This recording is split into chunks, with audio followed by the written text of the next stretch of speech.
Elected officials say harassment and bullying are on the rise, and politicians across all levels of government are targeted. Municipal leaders and experts blame social media, a lack of diplomatic discourse, and extremism. As Chelan Skulski explains, some fear the hostility is resulting in early resignations and fewer people looking to lead. We had a deputy mayor in a village have somebody send them a picture of their house saying, "I know where you live." Alberta Municipalities President Tyler Gandam says these kinds of messages are becoming all too common. Probably 100 stories of how people have targeted me.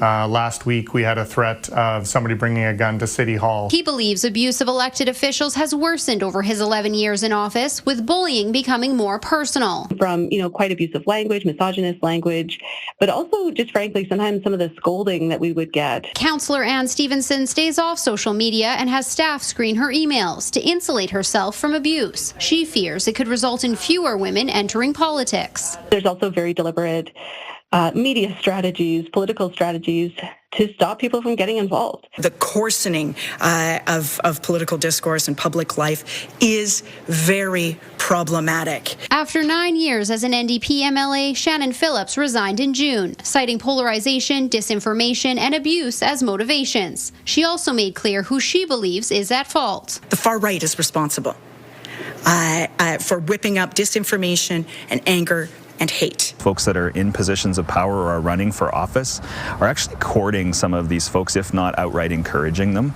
And that's really worrisome. Political scientist Jared Wesley says research shows local politicians face the most hate, but it extends to all orders of government. In May, a federal committee heard harassment cases involving MPs spiked nearly 800% over the last 5 years. In 2019, there were 8 files opened examining direct or indirect threats to MPs. In 2023, that number was 530. Wesley says voters need to be part of the solution. To speak up and say enough is enough, and to hold politicians to account for courting, encouraging, condoning this type of behavior because it helps them to win elections. Chelan Skulski, CTV News, Edmonton.